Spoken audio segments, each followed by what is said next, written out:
Yeah, and again, I'm with the Waukegan Park District, the Waukegan Historical Society, work on behalf of the city's history at the Waukegan History Museum. Again, pleasure to be with you this evening. So, Jack Benny from Waukegan to Hollywood. Now, this is a story of one of the entertainment industry's most iconic characters. But how did this young Waukegan boy named Benjamin Kubelski, a son of a Polish and Lithuanian immigrant parents, grow up to be the world famous Jack Benny? Well, on February 14th, 1894, Meyer and Emma Kubelski of Waukegan had a baby boy born at Mercy Hospital in Chicago. The baby was named Benjamin, and he would eventually be known as Jack Benny. And the baby's mother, Emma, believed that it was an honor to be born in a big city, and that is why she gave birth to her first child in Chicago.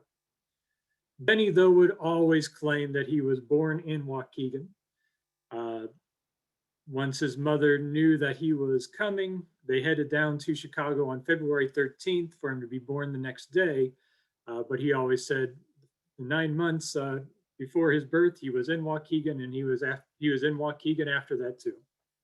So he always took pride in Waukegan as his hometown, and we'll see that a few different times today in today's program. The Kubelski family, they lived at various addresses in Waukegan during young Benjamin's life. They spent several years at 224 South Genesee Street, and also 2 years at 518 Clayton Street that you see here in the picture. And Benjamin's father, Meyer, was the proprietor of the Lake County Wine and Liquor Company. This was near Belvedere Road in Waukegan. And later was a partner in a furniture store, and then really spent the rest of his career with a clothing store and a haberdashery known as Kubelski and Gordon.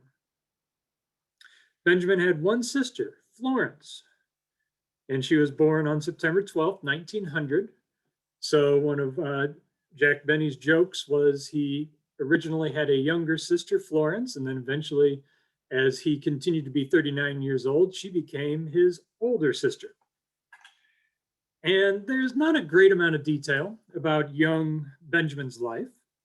The young boy demonstrated music ability, though, when he was just a couple of years old. He was able to play simple melodies on the family piano, and he loved listening to his mother play.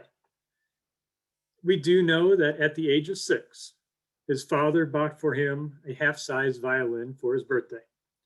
And the violin was a very popular instrument for Jewish children like Benjamin to play at the time. And Benjamin started to take lessons twice a week with Professor Harlow in Waukegan, who charged 50 cents a lesson. It was apparent from the very beginning that Benjamin had musical talent, even on the violin, despite what he would try to show folks later on in his career. But at a young age, Benjamin did lack the discipline to practice. He loved to perform, but he did not like to practice. His daily ritual included practicing the violin from 4 to 6 p.m. every day. However, he would usually spend more time looking out of the windows of the family's home on Genesee Street, daydreaming out looking at Lake Michigan. Now, his parents had aspirations for him to grow up to be a violin virtuoso. So his distracted approach to practicing did not go over well with them.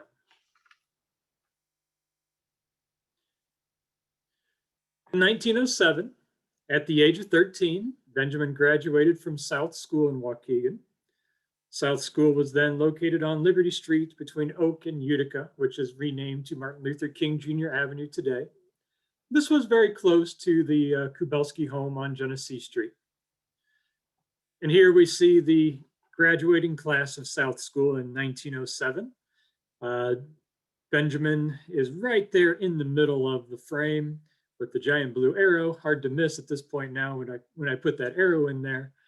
But even when you look at that picture, all those other kids, most of them are very looking straight ahead, but there is Benjamin a little crooked, looks like he maybe has already just cracked a joke or was laughing or doing something.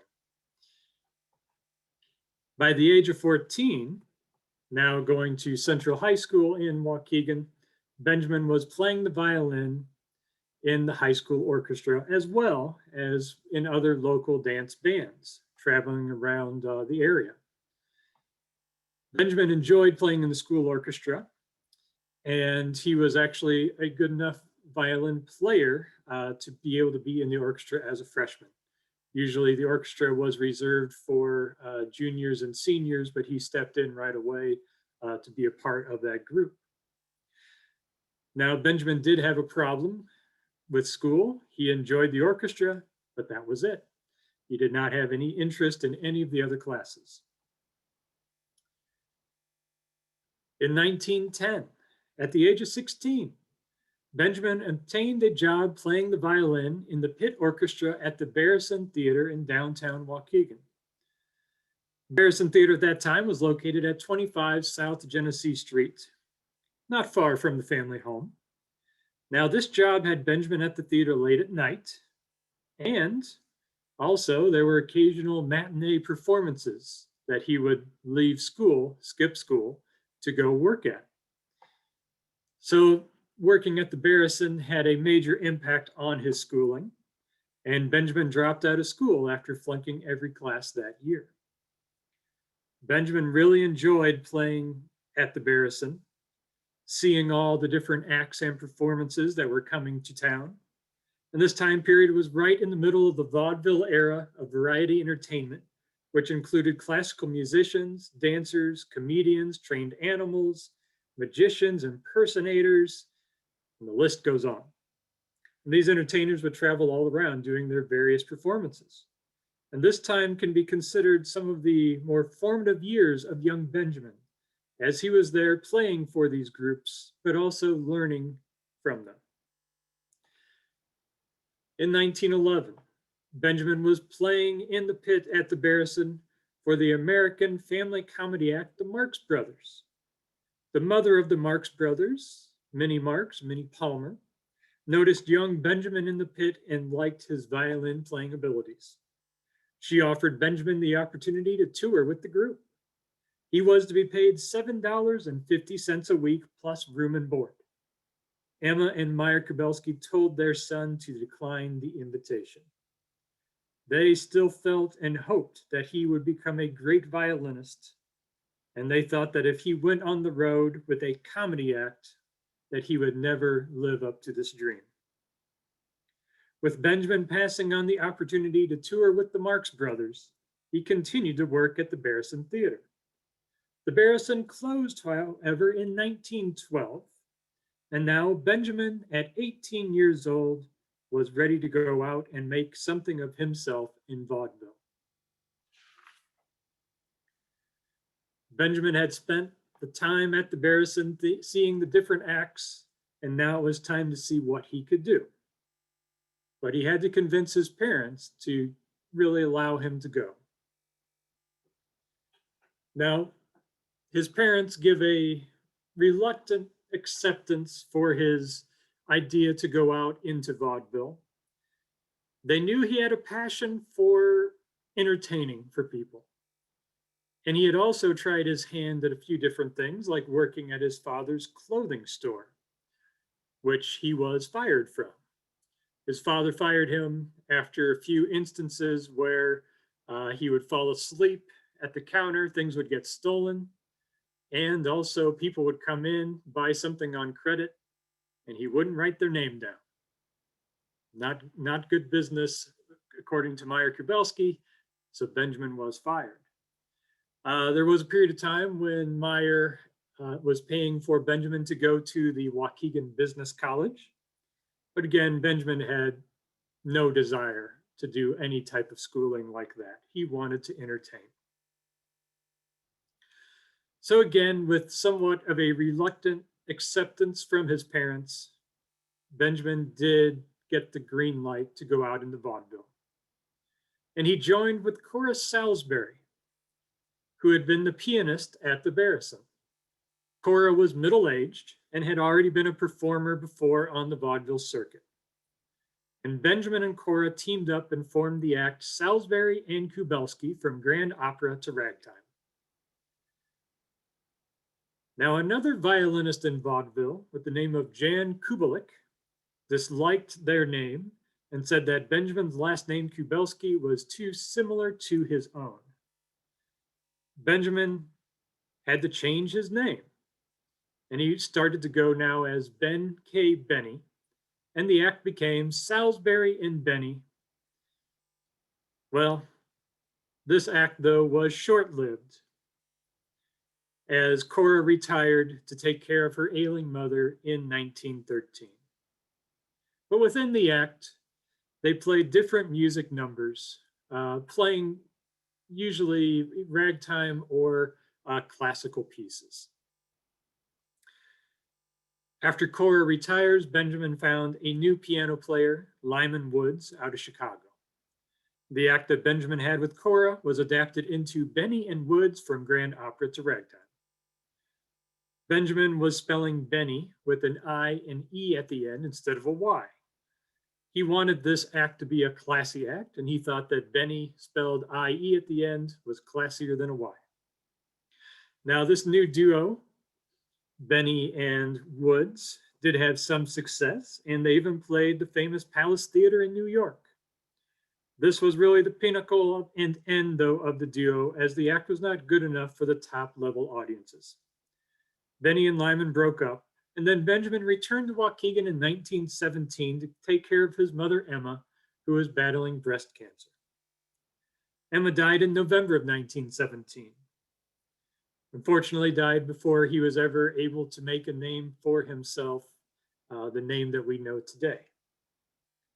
By this time, the United States, though, had entered into World War I. Benjamin decided to stop with the vaudeville performing, and he enlisted in the Navy, and he was assigned to the Great Lakes Naval Station. This turns out to be a very pivotal moment in the career of Jack Benny. Now, Benjamin continued to play his violin and entertaining in the Navy, performing for his fellow servicemen. It was during this time when he starts to move away from playing the violin and doing a little more comedy. Now, you see, he was selected to play a part, an acting part, in a play called The Great Lakes Review, and he played the part of Is He There?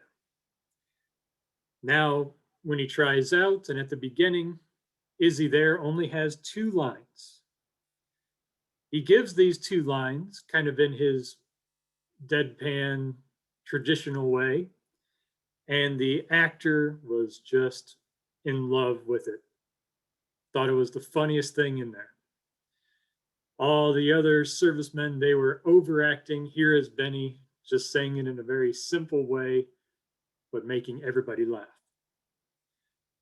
So by the time that the Great Lakes Review was actually performing, well, Benjamin was the key performer, was given many, many lines. His performance got very good reviews. Now, there's also a story that Benjamin signs up to perform in a talent show at the Great Lakes Navy Base. He gets up on stage, he starts playing his violin, playing some of the classical pieces that he'd been making good money on in vaudeville. But the other servicemen, they start to boo and heckle. It's not the type of music that they want to hear. And the story is that he stops and he dishes it right back to them. And by the end, everybody is laughing. And it's there that he's starting to realize that he has this knack for making people laugh.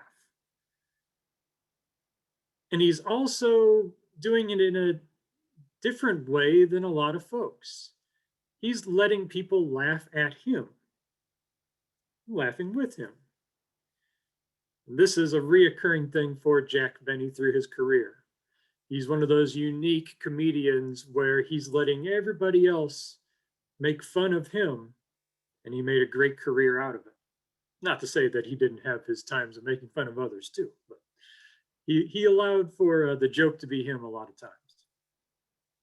Now, Benjamin Kubelski was never sent to participate in the war, and he was released by the Navy in 1919. He decided at that point to continue with his comedy routine, and he started a solo act that he titled Ben K. Benny, Fiddle Phonology. Oh, here we have Benjamin Kubelski with Wilbur Everett in 1918, the program playbill for the Great Lakes Review as well. And there he is he there, an orderly Benny Kubelski.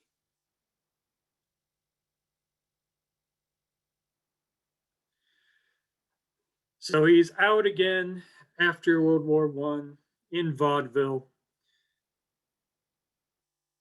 Ben K. Benny, Fiddle Phonology, and then another violinist with a similar name, Ben Burney, says that Ben K. Benny was too similar to his name. So Benjamin changes his name again. Eventually, he decided to use the first name of Jack and keep Benny as his last name. Benjamin would not change his name again, and thus was the introduction of Jack Benny to the entertainment world. The new act was called Jack Benny, Aristocrat of Humor. It consisted now of just violin playing and comedy. Benny had been doing some singing before, but he eliminated that from the show. And Benny continued to prove upon his act over the years as he traveled around on the vaudeville circuit. He was eventually considered a top performer and was making $350 to $450 a week. In 1926, Benny was performing at the Orpheum Theater in Los Angeles. It was during this time that Benny met his eventual wife. Again, Benny had met Sadie Marks 2 times previous to their meeting in Los Angeles in 1926, but this time he was smitten by her. There are numerous stories about the previous meetings of Benny and Sadie Marks, and also how their courtship started. The stories are also different depending on whether Jack was telling it or whether Sadie was telling it. Eventually, though, Sadie was to marry another man. And upon hearing this, Benny called her and told her that she was too young to marry and that she should meet him in Chicago to think it over with him and her family. She agreed, and shortly thereafter, Benny proposed to Sadie. She asked him about his earlier comment that he said that she was too young to get married, and Benny responded, "To him maybe, but not to me." Jack and Sadie were married in an Orthodox Jewish ceremony in a friend's apartment in the Clayton Hotel in downtown Waukegan on January 14th, 1927. Jack Benny continued to do his comedy act on the vaudeville circuit. Now, some of the jokes that he was talking or saying at that point were about a dumb girlfriend. And by late 1927, Benny hired an actress to play the part of this girlfriend. At some point, the actress became ill or was cut from the show to save money, and Jack asked Sadie to take over the part. Sadie was a big hit, and the duo received good reviews. Benny continued to do a solo act, and he started to develop his trademark delivery and pacing at this time. And in 1929, MGM signed Benny to a 5-year contract worth $850 a week. With MGM, Benny played the master of ceremonies in an all-star production called the Hollywood Review of 1929, and this included other performers like Joan Crawford, Laurel and Hardy, Buster Keaton, and Lionel Barrymore. He continued to do small parts for MGM, but was released from his contract in 1930. Jack and Sadie then moved to New York, where Jack was able to find work on Earl Carroll's and Schubert Broadway musicals called Vanities, now making $1,500 a week. Benny received good reviews for the Vanities shows, and they had 247 performances. By the end of 1931, the show had become popular enough that it was ready to travel to other cities, but Benny decided that he wanted to try something different: radio. On March 29, 1932. Jack Benny was heard on the radio for the first time. He appeared on a 15-minute radio program hosted by Ed Sullivan. The first line that Benny spoke was, "This is Jack Benny talking. There will now be a slight pause while everyone says, 'Who cares?'"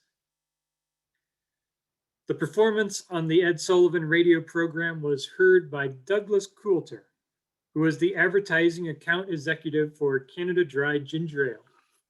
Coulter liked what he heard, and Jack Benny signed a contract to be the MC of the Canada Dry Ginger Ale program on CBS. By the end of 1932, radio editors had voted Jack Benny the most popular comedian on the air. The show continued to evolve. On July 27, 1932, Jack invited his wife Sadie to do a small part in the program. Sadie showed a good sense of comedic timing that she had learned during her vaudeville days, and the audience immediately loved her. Over the next few weeks of the show, she would be introduced as a regular cast member under the stage name Mary Livingston. Sadie eventually legally changed her name to Mary Livingston, and she would be known that way the rest of her life. The last show of the Canada Dry program was on January 26, 1933. Now, from the very beginning, Benny had always poked fun at the product that they were representing. One such joke that Benny used was that he was reading a mock telegram from a North African Canada Dry sales manager that read, "I was driving across the Sahara Desert when I came across a party of people who had been stranded in the desert for 30 days without a drop of water, and they were ready to perish from lack of liquid. I gave each of them a glass of Canada Dry ginger ale, and not one of them said it was a bad drink." Jack Benny had gained popularity during his stint with the Canada Dry Ginger Ale program. At the age of 39, he actually is 39 at this point, Benny was signed by General Motors. The Chevrolet program began on Friday, March 3rd, 1933 at 10 p.m. This show was dropped a year later, though, because the president of GM did not find Jack Benny to be funny. In June of 1934, Jack and Mary adopted a baby girl named Joan. Joan would be the only child that Jack and Mary would have. Also in 1934, there was a product that was struggling and needed a new pitchman. This product had been unsuccessful in sales up to this point, but we still know it today because of Jack Benny. Jell-O. Benny was hired to be the pitchman, and the Jell-O program, sponsored by General Foods, aired on October 14, 1934. After the first season, it was the third most popular program on the radio, and the product Jell-O was now a success. For the next couple of years, various people would join and leave the cast of the program, and different script writers were fired and hired. By the end of 1936, the show had moved from New York and was now broadcasting from Los Angeles, and it was the second rated show on the radio. All through the shows, Jack Benny had kept similarities to his early vaudeville days. There were more comedy sketches now, but he still did play his violin for the audience from time to time. Now, though, he was playing the violin to get laughs instead of trying to be a great musician. On December 30th, 1936, on Fred Allen's radio program, Allen commented about a young boy who had just played Schubert's The Bee, saying, "A little fella in the 5th grade at school, and already he plays better than Jack Benny. Benny should be ashamed." This jibe inspired Benny to retaliate on his radio program, and this started the famous comedic feud between Benny and Allen that would last for the next 20 years until Allen's death. Both Jack and Fred were friends and admirers of each other. By 1937, Jack Benny was doing more in the entertainment world than just his radio program. He had already appeared in a variety of movies, including Transatlantic Merry-Go-Round, Broadway Melody of 1936, It's in the Air, the big broadcast of 1937, College Holiday, and Artists and Models. One thing that Benny occasionally did on his radio show was mention his hometown of Waukegan. He never forgot where he came from.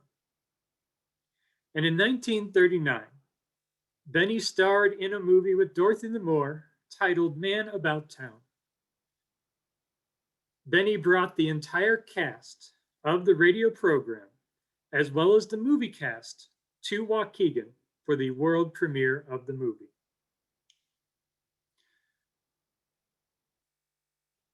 This ended up being one of the most well-attended events in Waukegan's history, with an estimated over 75,000 people coming into the city to be a part of this momentous occasion where Hollywood was in town, Jack Benny, Dorothy Lamour, the radio cast, everybody. So here you see, from the perspective of the Genesee Theater, where the world premiere took place, seeing the crowds there downtown, people on top of the building. It was a packed house. So before the world premiere of Man About Town, the Jell-O program broadcast live from the stage of the Genesee Theater in front of a lucky audience that was able to get a ticket for that occasion. So here we'll listen to a few segments of that radio program from the night of the Man About Town world premiere at the Genesee Theater.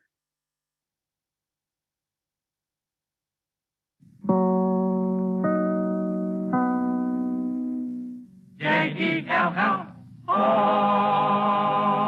The Jell-O program coming to you from Waukegan, Illinois, starring Jack Benny with Mary Livingston, Phil Harris, and yours truly, Don Wilson. The orchestra opens the program with Man About Town from the picture of the same name. And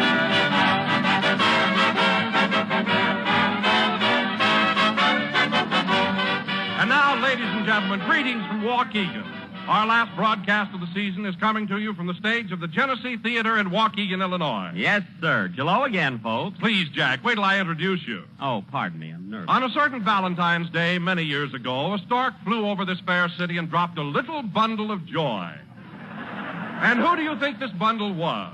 Jell-O again. This Jack, will you please wait a minute? Don, who was born here, you or me? For heaven's sake. So without further ado, I bring you that local boy who surprised everybody by making good, Jack Benny.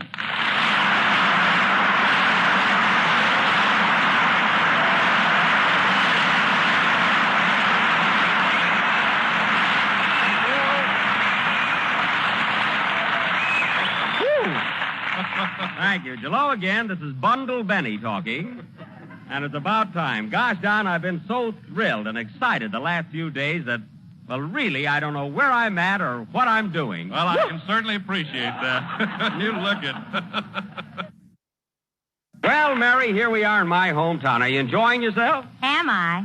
Gee, everybody's been so wonderful to me. I've been out sightseeing every day. Hey, you don't have to get nervous. This is my hometown, for heaven's sake. Well, Mary, there's plenty to see here, too. Huh? You know, Jack, I even saw the house you were born in. No kidding. It's a fish market now. A fish market? Well, of all things. But they haven't forgotten you, Jack. They haven't, eh? No, they got a big sign there that says, Jack Benny born here. Fresh mackerel daily.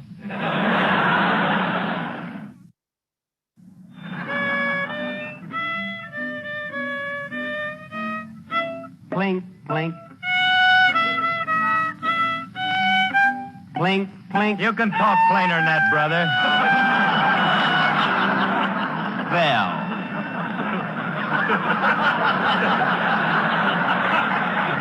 Isn't that awful?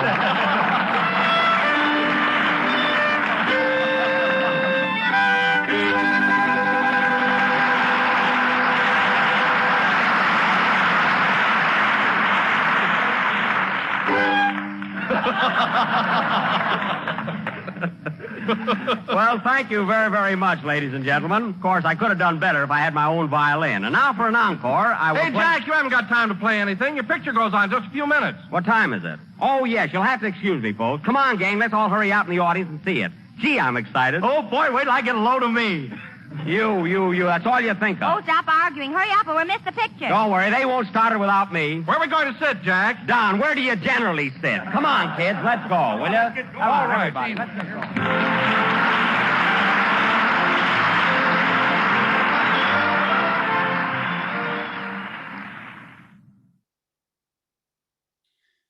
And again, at the conclusion of the radio show, it was the debut, the world premiere of Man About Town. The Jell-O program would continue for the next few years with the regular cast of Jack, Mary, Eddie Rochester Anderson, Phil Harris, Don Wilson, and Kenny Baker, who was later replaced by Dennis Day, and also comedian and voice actor Mel Blanc.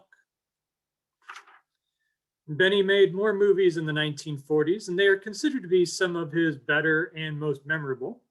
They include Buck Benny Rides Again, Love Thy Neighbor, Charlie's Aunt, and To Be or Not to Be. Now, the movie To Be or Not to Be was a story about the Polish underground fighting against Nazi Germany. The movie came out shortly after the United States entered into World War II. Benny's father, Meyer, Kubelski, and sister Florence attended the movie. Meyer stormed out of the theater at the beginning of the movie after seeing Benny in a Nazi uniform. Meyer would avoid Jack's phone calls for the next couple of weeks and eventually did answer the phone. When Jack said, "This is Benny, your son," Meyer responded, "You're no son of mine." Eventually, though, Jack was able to persuade his father to go back and watch the film. Meyer did, and he realized that Jack's character was actually making fun of the Nazis in the movie. And Meyer would eventually see To Be or Not to Be 46 times. By the end of the 1941-42 season, General Foods had to take the product Jell-O off of the shelves because sugar was being rationed for the war. They decided to change the product to grape nuts and grape nuts flakes. During the war, Jack toured in Europe and the Pacific doing USO shows for the troops. He also made more movies during this time, including George Washington Slept Here and The Meanest Man in the World. The last show for Grape Nuts was on June 4th, 1944. Benny's new radio show, The Lucky Strike program, started on October 1st, 1944. The last film that Jack Benny made a starring appearance in was The Horn Blows at Midnight. This movie did not get very good reviews, but at least provided good joke material for making fun of Jack on his radio program.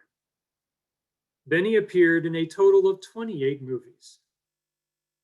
By the start of the 1949 season, the entertainment industry was looking at a new medium: television. On May 8th, 1949, Jack did a test program for television at CBS radio station A. And it was apparent that Jack's comedy could be transferred from the radio onto TV. Benny's first television program, The Jack Benny Show, aired live on October 28, 1950. His first line on television was, "I'd give $1 million to know what I look like." The radio program continued at the same time, but eventually ended in 1955 when it was apparent that television was going to stay and that it had taken over radio. The majority of the cast made the transition from radio to television. One notable change was Mary Livingston. Mary is said to have had great stage fright, and this got worse and worse over the years. And she persuaded Jack to let her record her lines at home for the program. They would have a stand-in actress do the lines, and then they would later redub Mary's voice into it. The television program would use many of the same gags from the radio program, some of the same characters. The program would evolve to Jack doing monologue, introducing guests, and even musical numbers. Situation comedy sketches continued throughout the show. Just like in his radio days, Benny periodically made reference to his hometown of Waukegan. If you have some time to go search through YouTube or locally watch on MeTV, they still have the Jack Benny TV show. You'll find quite a few of those Waukegan references in those segments. In 1952, Jack had started to take his violin playing more seriously again. He was practicing his 1729 Stradivarius violin now for hours at home, but in the bathroom. Apparently, the bathroom is where he was banished by Mary to practice. Then he started to give benefit concerts that had him playing the violin with serious concert work pieces, but always still combining his trademark comedy.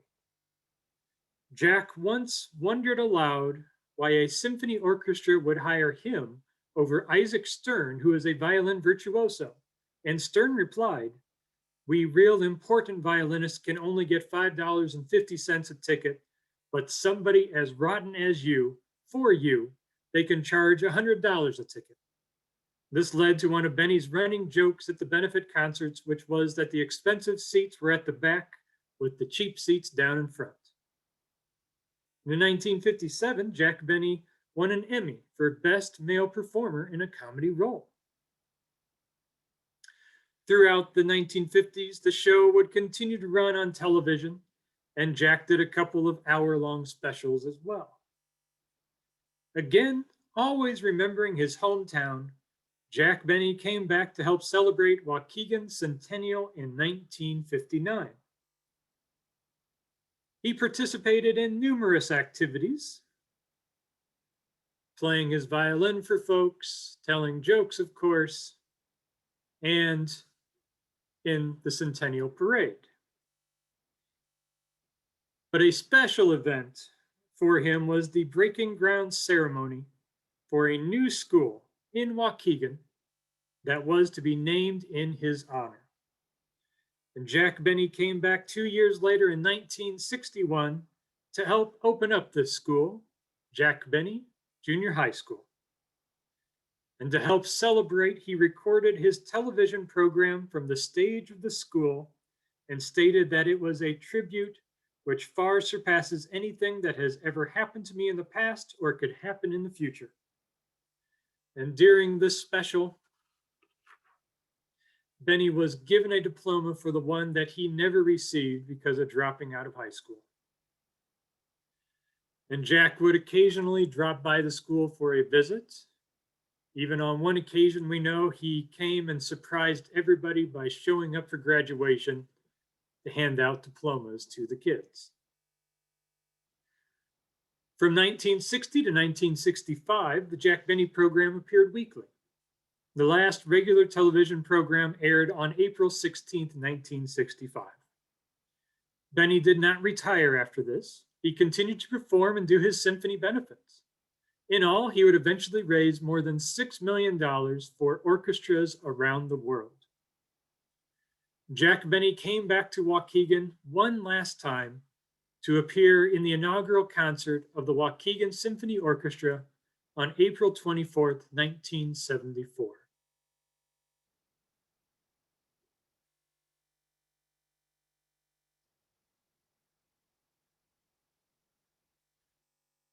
And the Waukegan Symphony Orchestra is still going strong to this day.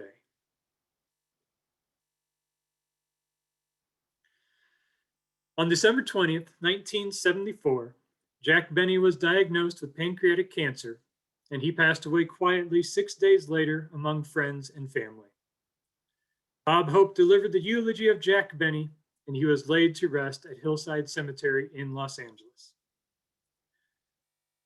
A red rose started appearing daily at the Benny home after his death. Mary asked the florist about it, and he said that Benny had once said, "If anything should happen to me, I want you to send my doll a red rose every day." This wish was granted, and Mary received a red rose every day until she passed away on June 30th, 1983. Jack Benny is still remembered in Waukegan in many ways. The school named after him still stands. Their motto is Home of the 39ers.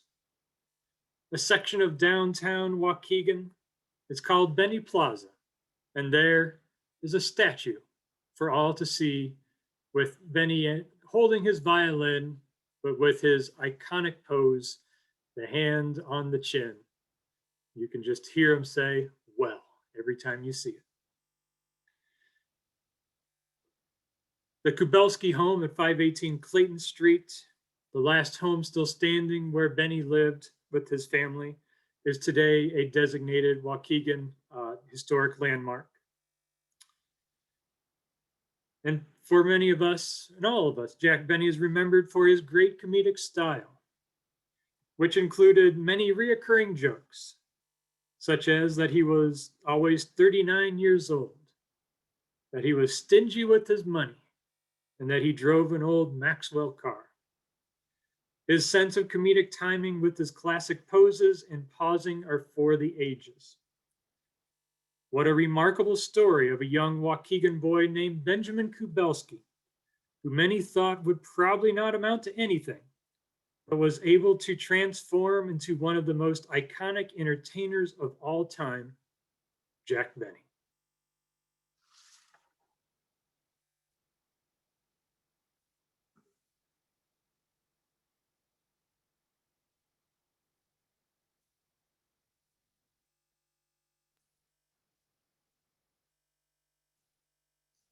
So everyone, thank you for having me. Always a pleasure to talk about Jack Benny.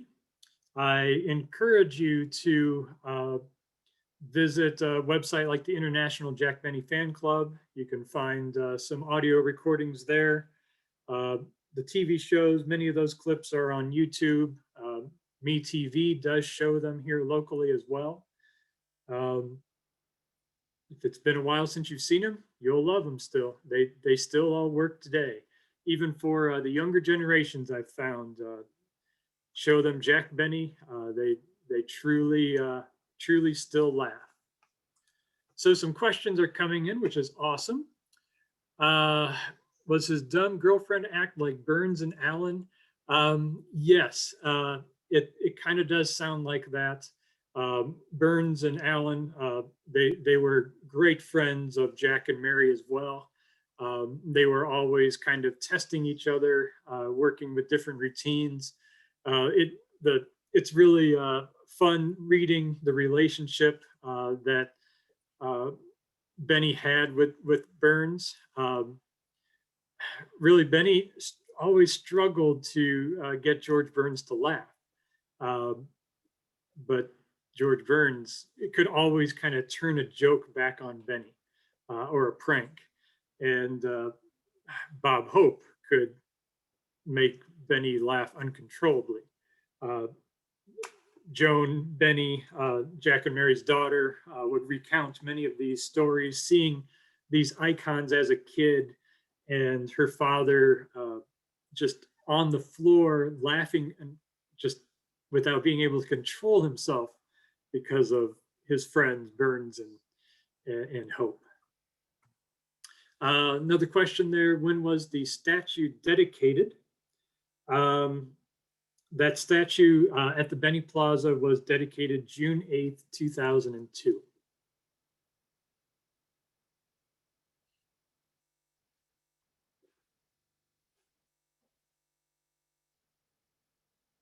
So far, your questions haven't stumped me. That's good. I have my notes here in front of me just in case. But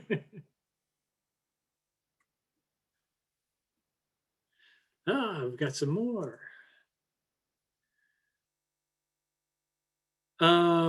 Yes.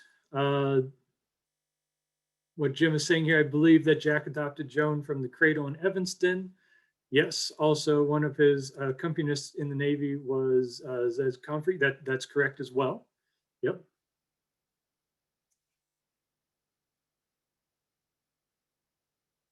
Yeah, that time in the Navy, that's an important time. And Benny is that unique entertainer during this time where he's really a pioneer. He is able to transition, of course, from vaudeville to radio, where so many vaudeville stars failed. And then radio stars try it in television and they fail, but yet Benny is able to always adapt and always be very successful. And it's not without growing up in Waukegan, learning the violin, seeing some of these different vaudeville shows, then going into the Navy and starting comedy. So it's an honor that he never forgot Waukegan. And of course, Waukegan today never forgets him either. We just celebrated his 39th birthday. What was it? This Valentine's Day, we celebrated his 88th, 39th birthday, I think is what we were doing. The Kubelski House on Genesee Street still standing? It is not. The only house still standing is the one on Clayton Street that they lived at for just 2 years. But again, it is a designated Waukegan historic landmark under the City of Waukegan's Historic Preservation Commission. So it has some landmark protection. But unfortunately, it's the only one standing. The Barrison Theater that he worked at also is not standing anymore. But the Genesee Theater still is. And they do have memorabilia of Benny's within the theater that you can see, mostly about Man About Town. One of the best artifacts that we have at the Waukegan History Museum is Benny related. We have the clothes trunk that Benny and Cora Salisbury used in that first year when Benny is out in vaudeville. So really that kind of an important, pivotal artifact for us to have when Benny is out there learning to be Benny. And it's at that point also after he had changed his name to Benny, so it says Benny and Salisbury on it. Did the daughter reside in LA too? Yes. I think she's still out there. I haven't looked her up in a while. She's still alive. She had four children, has grandchildren now. Joan was spent a little time acting. Was on the Jack Benny show once. Was on the Joey Bishop show. She did publish a book about her mother and father, called Sunday Nights at 7. And she, as far as I know, still does guest speaking appearances to talk about her childhood, about her family.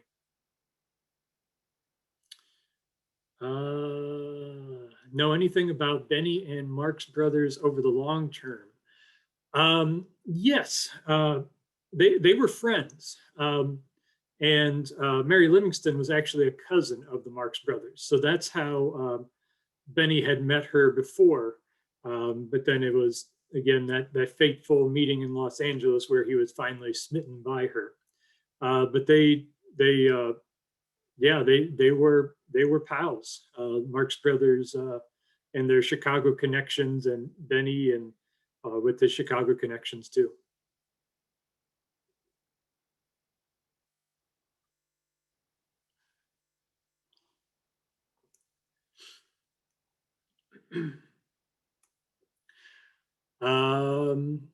Did Jack Benny go abroad and entertain like Bob Hope at the USO? He did. He did it rather extensively, and I'm not exactly sure why Bob Hope gets all the credit for USO shows. We really recognize Bob Hope for that, but Benny was doing that too, to a great degree. I think Bob Hope lives longer. He kind of does it later on through his life too. But Benny did go abroad as well to entertain the troops.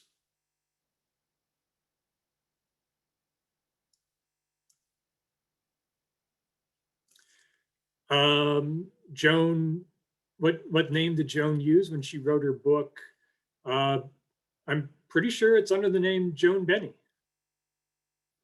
Again, it was, the title is Sunday Nights at 7. Joan has been married a few times. I don't have the name of the husbands here, any of those dates in my head or in notes, but I believe it's written. She used Joan Benny, I believe, on that book.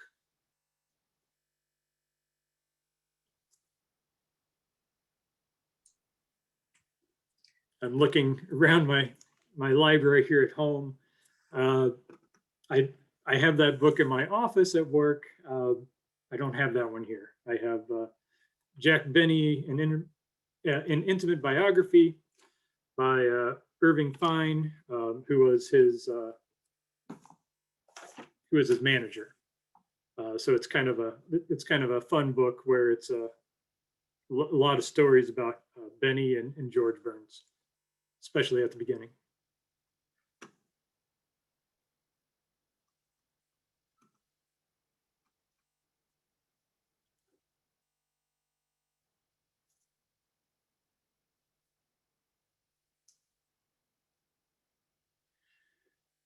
I did just mention my office. My office is actually in the Jack Benny Center for the Arts, located at 39 Jack Benny Drive. So that's another tribute to Benny. I should probably include my employer in my office in the story.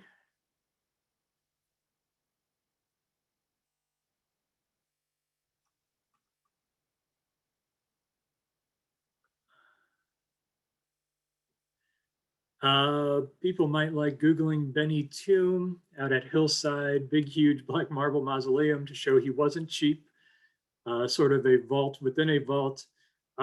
Benny was not cheap at all. And even locally in Waukegan, he gave a good amount of money for various things, but he did it quietly. And he learned people just didn't want him to be himself. They wanted him to be the Benny that they knew from his show, that stingy person. He had a few different stories where he'd be out to eat and the waiter or waitress would not allow him to leave a tip. They wanted him to be stingy. But again, he was very gracious with his support, not just in Waukegan, but other places as well.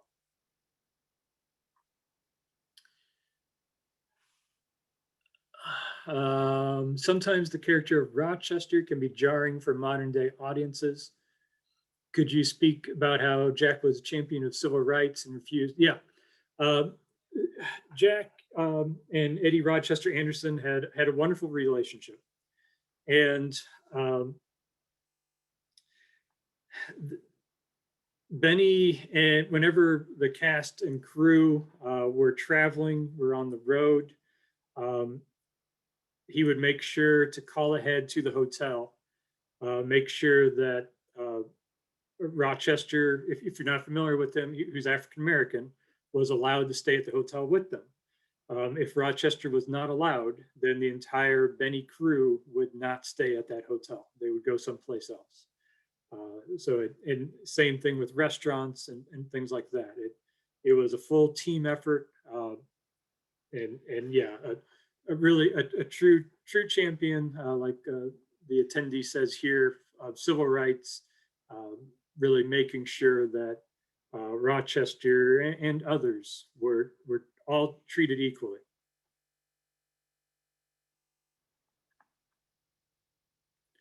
Are there still Kubelskis in Waukegan? No, not anymore. I don't believe there's really any ancestry here still. Well, there could be some distant cousins, but I haven't come across any, at least that I remember. Yeah, but there are still quite a few folks that remember meeting Benny, seeing him, interacting with him for when he came back for events. Wasn't Mary portrayed as Jack's wife on the show? She was.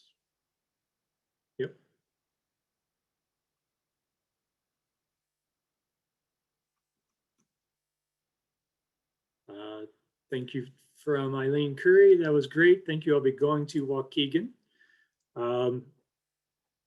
That would be great. Our museum is open right now by appointment only due to COVID, but you still can come and visit, see the Benny trunk if you're interested. We do have Benny memorabilia on display down at the Jack Benny Center for the Arts as well. And we are currently at the very beginning of a restoration project of the historic Carnegie Library. And we will be, I'm sure, telling the Benny story at some capacity within that space as well. That'll be a new museum education center for us, and that will be open around 2023. So go ahead and come visit now and plan to come back again later to see that. Can you tell us more about his personal life? Was he a family man? He was a family man, but he was incredibly driven and focused on his show. And I think if you read a Jones book, maybe even sometimes between the lines, maybe a little resentment there because he was so busy, really always working, but still you get that idea that yes, he was a family man.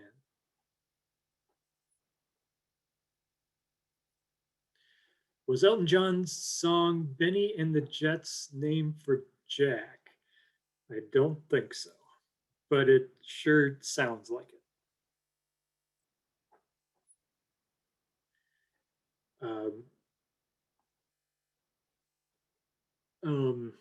Elton John's, let's see, who writes his song. I can't think of the composer's name, but he was, this isn't Jack Benny, but he was inspired by Ray Bradbury to write Rocket Man.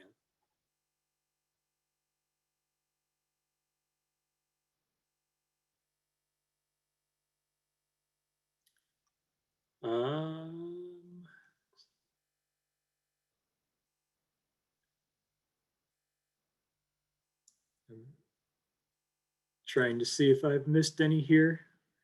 They kind of don't seem to pop up in order.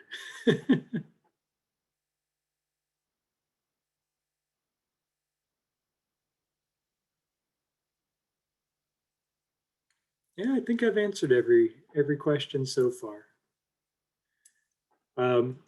Question I get a lot is, do we have Benny's Stradivarius violin? Unfortunately, no.